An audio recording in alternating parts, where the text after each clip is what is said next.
ರಾಜ್ಯಾದ್ಯಂತ ಮಾಡಿ ಸುಪ್ರೀಂ ಕೋರ್ಟ್ಗಳಲ್ಲಿ ಹಲವಾರು ಹೈಕೋರ್ಟ್ಗಳಲ್ಲಿ ಅನೇಕ ಕೇಸ್ಗಳಾಗಿ ಹಿಯರಿಂಗ್ ನಡೆದಿದ್ದಾವೆ.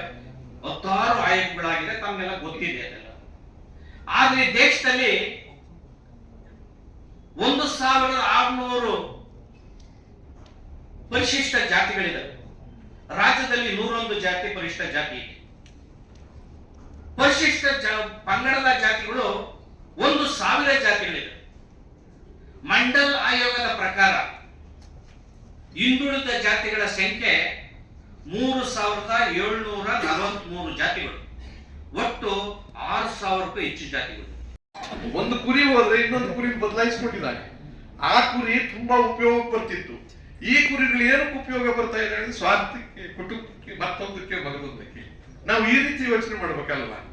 ಅವರಿಂದನೂ ಇದ್ದಾರೆ ಕುರಿಗಳು. ನಿಸಾರ್ ಅಹಮದ್ ಅವತ್ತು ಬರೆದಿದ್ದು ಅದು ವ್ಯಂಗ್ಯ ತುಂಬಿದಂತ, ರೋಷ ತುಂಬಿದಂತ ನಮ್ಮ ಹಕ್ಕೊತ್ತಾಯಗಳನ್ನು ಅವ್ರು ಕೇಳಿದ್ರು.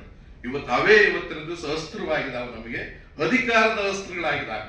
ಅಂದ್ರೆ ಯಾವ್ದಾದ್ರು ಎಂಥದೋ ಅಂತೀವಲ್ಲ, ಇದನ್ನ ಮಾಡ್ತೀವಿ ಅಂತ, ಕೆಟ್ಟದ್ದನ್ನೆಲ್ಲ ಒಳ್ಳೇದು ಮಾಡ್ಕೊಂತೀವಲ್ಲ ಸರ್, ಅಕ್ರಮ ಸಕ್ರಮ ಮಾತ್ರ. ಈ ಅಕ್ರಮ ಸಕ್ರಮ ಎಂಥ ವಿಚಿತ್ರವಾದ ನೋಡ್ರಿ.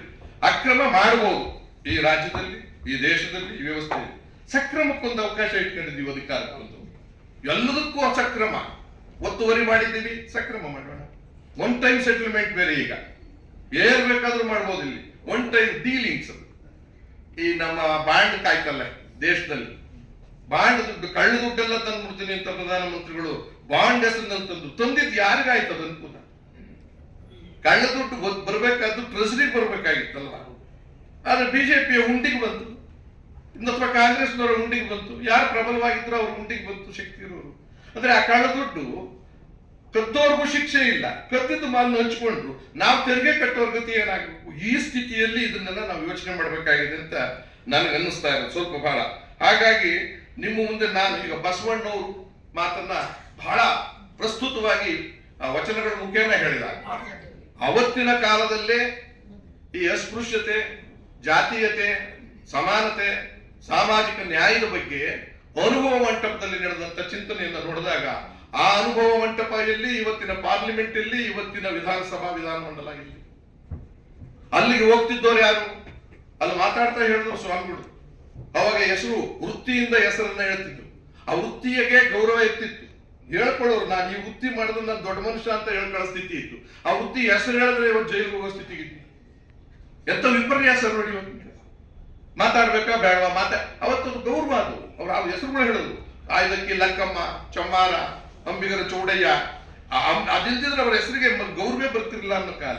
ಅಂದಾಗ ಬಸವಣ್ಣನವರ ಕ್ರಾಂತಿ ಯಾವ ಮಟ್ಟಕ್ಕೆ ಹೋಯ್ತು ಅಂತ ಅಂದ್ರೆ, ಅವರು ವಿಪ್ರವಾದದಿಂದ ಆಚೆಗೆ ಬಂದು ಅದನ್ನು ಧಿಕ್ಕರಿಸಿ, ಆಮೇಲೆ ಶರಣ ತತ್ವವನ್ನ, ಲಿಂಗ ತತ್ವ, ಜಂಗಮರು ಸ್ಥಾವರ ಕೆಳಗುಂಟು ಜಂಗಮ ಕಳಿವಿಲ್ಲ ಅನ್ನೋ ತತ್ವವನ್ನು ತಂದವರು. ಇವತ್ತು ಅದನ್ನೇ ಹೇಳಿದ್ರು. ಇವತ್ತು ದೇವರಲ್ಲಿದ್ದಾನೆ, ಕಾಯಕವೇ ಕೈಲಾಸ. ಆದ್ರೂ ಕೂಡ ಬಸವಣ್ಣನ ಪೂಜೆ ಮಾಡ್ತೀವಿ ನಾವು. ಇವತ್ತು ಯಾವತ್ತೋ ಒಂದ್ ದಿವಸ ಇನ್ನು ಯಾರ್ಯಾರನ್ನ ಪೂಜೆ ಮಾಡ್ತೀವಿ ಅಲ್ವರ? ಹಾಗೆ ಬಸವಣ್ಣನವರ ಅವತ್ತು ನಮಗೆ ಇವತ್ತಿನ ದಿವಸ ಅಂಬೇಡ್ಕರ್ ಅವರು ದೇಶಕ್ಕೆ ಸಂವಿಧಾನವನ್ನು ಕೊಟ್ಟಿದ್ದಾರೆ, ಕೊಟ್ಟರು ಕೂಡ ಸುಧಾರಿಸಿಲ್ಲ. ಬಸವಣ್ಣವರು ಜೀವನಕ್ಕೆ ಒಂದು ಸಂವಿಧಾನ ಕೊಟ್ಟರು. ಆ ಕಾಲದಲ್ಲಿ ಸಾಧ್ಯವೇ ಇದ್ದರ ಕಾಲದಲ್ಲಿ ಕಳಬೇಡ, ಕೊಲಬೇಡ, ಉಸಿಯ ನುಡಿಯಲು ಬೇಡ, ಮುನಿಯ ಬೇಡ, ಅನ್ಯರಿಗೆ ಅಸಹ್ಯ ಪಡಬೇಡ, ತನ್ನ ಬಣ್ಣಿಸಬೇಡ, ಇದಿರ ಅಳಿಯಲು ಬೇಡ. ಇದೇ ಅಂತರಂಗ ಶುದ್ಧಿ, ಇದೇ ಬಹಿರಂಗ ಶುದ್ಧಿ. ಇವತ್ತು ಅದಷ್ಟು ಕಲುಷಿತವಾಗಿರ್ತಕ್ಕಂಥದ್ದನ್ನು ನಾವು ನೋಡು. ಒಂದೊಂದು ವಾಕ್ಯವನ್ನು ನೋಡಿ, ಇವತ್ತು ಪತ್ರಿಕೆಯಲ್ಲಿ ಬರ್ತಕ್ಕಂಥದ್ದನ್ನು ನೋಡಿ, ಸರ್ಕಾರಗಳು ಕೆಲಸ ಮಾಡ್ತಿರ್ತಕ್ಕಂಥ ದಿಕ್ಕನ್ನು ನೋಡಿದ್ರೆ ಅವತ್ತಿನ ಉಲ್ಟ ಆ ಜೀವನ ಸಂವಿಧಾನವನ್ನ ಬರ್ಬಾದ್ ಮಾಡಾಕ್ಬಿಟ್ಟಿದ್ರು.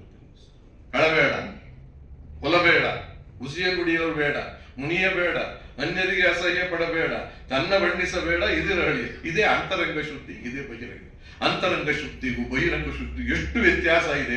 ಅದು ವಿಶೇಷವಾಗಿ ಪ್ರತಿನಿಧಿಗಳನ್ನ ಆಯ್ಕೆ ಮಾಡಿ ಕಳಿಸಿದ್ದೀವಲ್ಲ, ಅವು ಸದನದಲ್ಲಿ ಮಾತಾಡಿದ್ದನ್ನೇ ಮಾತಾಡಿಲ್ಲ ಅಂತಾರೆ, ಕೊಲೆ ಮಾಡಿದ್ದನ್ನು ಕೊಲೆ ಮಾಡಿಲ್ಲ ಅಂತಾರೆ. ನೀವ್ಯಾರು ನೋಡಿಲ್ಲ ನಾನು ಮಾಡಿದ್ದನ್ನು ಕೂಡ ಅಂತಂದ್ರೆ, ಮಾಡಿದ್ದೀನಿ, ನೋಡಿಲ್ಲ, ಸಾಕ್ಷಿ ಇಲ್ಲ. ಈ ಸ್ಥಿತಿಯಲ್ಲಿ ಇರ್ತಕ್ಕಂಥ ಪರಿಸ್ಥಿತಿಯಲ್ಲಿ ಇನ್ನೂ ನಾವು ಇವತ್ತಿನ ದಿವಸ ಒಂದು ಸಮುದಾಯದ ಸಮಾನತೆಗೆ, ಮೀಸಲಾತಿಯನ್ನು ಕೇಳತಕ್ಕಂಥ ಪರಿಸ್ಥಿತಿ ಇರೋದನ್ನ ಕೂಡ ನಾವು ಬೈಕೋಬೇಕಾದಂತ ಪರಿಸ್ಥಿತಿ ಬಂದಿದೆ ಸ್ವಾಮಿ. ನಾನು ಹೇಳ್ತೀನಿ, ಇದಕ್ಕೆ ಮೂಲ ಕಾರಣ ನೀವೆಲ್ಲ ಹೇಳಿದಾಗೆ ಬಹಳ ಇದರೊಳಗೆ ಹಿಂದುಳಿದ ವರ್ಗದ್ದು ಇದೇ ಪರಿಸ್ಥಿತಿ ಬಂದು ಕೂತಿದೆ. ಮತ್ತು ಪರಿಶಿಷ್ಟ ವರ್ಗ ಪರಿಶಿಷ್ಟ ಜನಾಂಗದ್ದು ಕೂಡ ಇದೆ. ಇದರಲ್ಲಿ ವಿಶೇಷ ಏನಂದ್ರೆ ಅವೈಜ್ಞಾನಿಕವಾಗಿ ಇವತ್ತು ಇವರೆಗೂ ಮಾಡಿರ್ತಕ್ಕಂಥ ಮೀಸಲಾತಿ